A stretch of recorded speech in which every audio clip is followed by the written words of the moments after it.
That not everybody enjoys their job. That is true for more than 2/3 of Americans questioned by Gallup.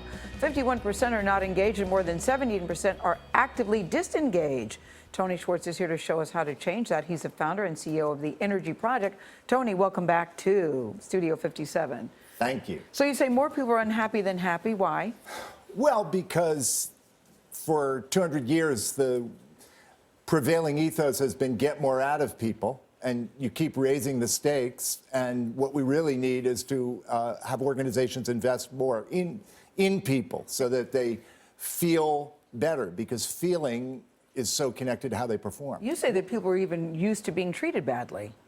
I think that to a frightening extent, we live in a kind of Stockholm syndrome where people get identified with the aggressor, the employer, and if they're treated this much better, they start to believe that it's acceptable because they have no vision of the possible, because there are so few organizations, companies that are creating a workplace that truly takes care of people.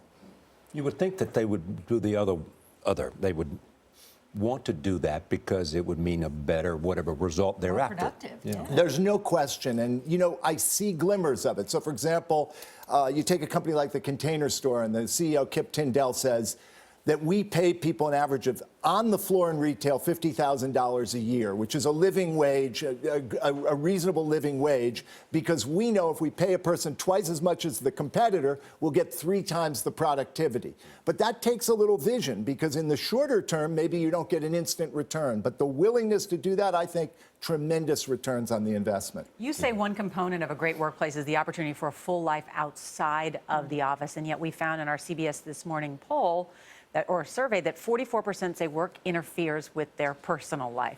Yeah, and I think to some extent, Nora, in a reasonably high-level job, you probably get, it's probably inevitable that people have some interference. But the idea that an employer says, I care about what's going on outside your, out in the rest of your life. So, for example, when Starbucks got pushed very hard about their employees not being able to schedule in a regular way their work, and therefore couldn't take care of childcare needs and all that, they had to come back, and God bless them that they did, and respond and say, okay, we're going to change that fact. That's recognizing that what goes on outside of work influences what goes on inside work. So other than being paid well or paying what you think you're worth, what does being treated well look like? Well, the number one thing that employees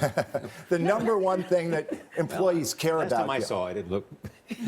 The number one thing that employees care about is being valued, is feeling that they are genuinely cared for by their direct supervisor. Yes. And that goes an incredibly long way. It's amazing how, even when everything else is going wrong, if you feel cared for, it's almost biological. So it's so easy for an employer, and particularly for a boss, to do the right thing.